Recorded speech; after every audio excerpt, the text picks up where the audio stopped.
Welcome to the Alameda Whole School Creative Writing Challenge. The task is Where I'm From, based on a poem by George Ella Lyon.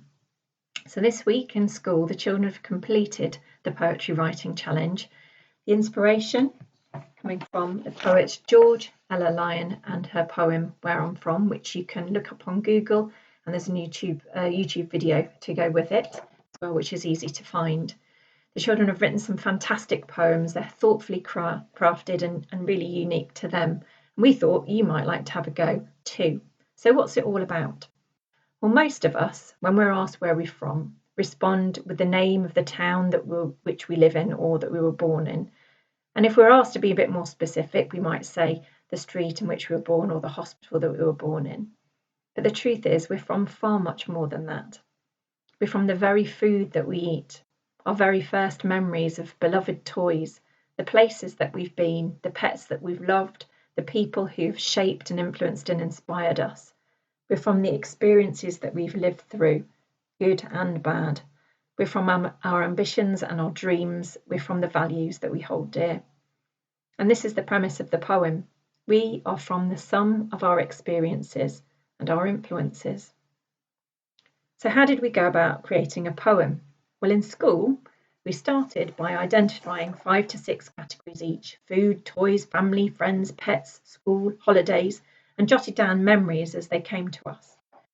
So, for example, the children were listing their favourite foods and the toys that they played with as toddlers, any early memories from lower school or nursery. They made a note of any people that had particularly influenced and inspired them, their family, their friends, their neighbours. Places that they have visited, places that have been important to them, so their lower school, but also places that they've been on holiday. We also then started to think about techniques that we could include, like alliteration, simile, or metaphor. We looked at improving the quality of our description by adding adjectives. So, for example, if a child has said that their favourite food was pizza, we made it spicy pepperoni pizza with oozing mozzarella. If a child said that they planted flowers with their granddad, the flowers became papery brown bulbs planted in autumn, which became dancing daffodils in the spring. Once we'd looked at up-levelling our vocabulary, we looked at the structure of the poem. So we were looking at how best to sequence our ideas, what would be the most powerful way of starting and ending our poems. We were looking at things like jambomon, which is where you take an idea and think about how you're going to structure it on the page. So, for example, in my poem, which I've recorded separately, I've got a line where it says endless terry nappies. I'm from a big family.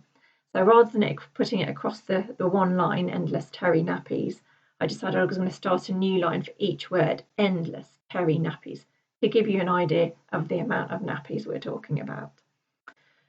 Once the children are happy with the structure of their ideas and they'd edited anything that they wanted to do, the children typed up their work and they made further improvements. They added illustration as well in various cases. They're justly proud of their work. And several of them, I'm really pleased to say, have volunteered to share their work with you. We hope that it will inspire you to have a go at rummaging around in your own remembrances and releasing your own response. So what next? Read the poems, please. Get inspired. Write your own. And should you so wish to do, then you can share it with us. You can email it to me at school or hopefully via the office. We'd love to see some responses from the whole of the Alameda community, from children, from staff, parents, grandparents and governors. So all that remains is for you to think about, where are you from?